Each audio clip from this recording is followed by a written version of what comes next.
तिलक वर्माने केले महारेकॉर्ड. क्रिकेटच्या इतिहासात कोणीच करू शकले नाही.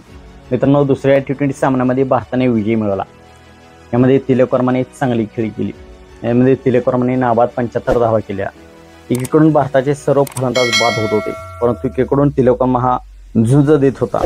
तर कधी काळी असे वाटत होते की हा सामना भारत गमावू शकतो, या सामन्यामध्ये भारताचा पराभव होऊ शकतो. परंतु तिलक वर्माने जे बॉलर्स आहेत त्यांच्या साथीने इंग्लंडचा पराभव केला आणि इंडियाला दुसऱ्या 2-0 अशी आघाडी मिळवून दिली. तर त्याने महा रेकॉर्ड आपल्या नावावरती केला आहे, जे आतापर्यंत क्रिकेटच्या इतिहासात कोणीच करू शकले नाही, असे त्याने कामगिरी केली आहे. तर तिलक वर्माने मागील 4 सामन्यामध्ये 107, 120, 19 आणि 72 अशा धावा केलेल्या आहेत. या धावा एकूण 4 सामन्यामध्ये 318 धावा त्याने केल्या आहेत आणि या 4 सामन्यामध्ये तो नॉट आउट आहे, नाबाद आहे.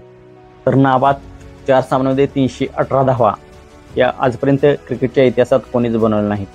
मागील रेकॉर्ड मार्क चॅपमनच्या नावावर होता. मार्क चॅपमनचा रेकॉर्ड त्याने तोडलेला आहे. मार्क चॅपमनने 271 धावा केल्या होत्या, परंतु तिलक वर्माने 318 धावा केलेल्या आहेत आणि मागील 4-5 सामन्यामध्ये तो अजूनही बाद झालेला नाही.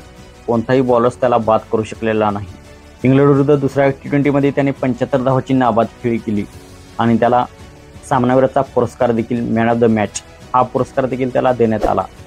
तर तिलक वर्माने दुसऱ्या T20 मध्ये अप्रतिम फलंदाजी केली. तर तिलक वर्माच्या नावावरती मोठा विक्रम झालेला आहे.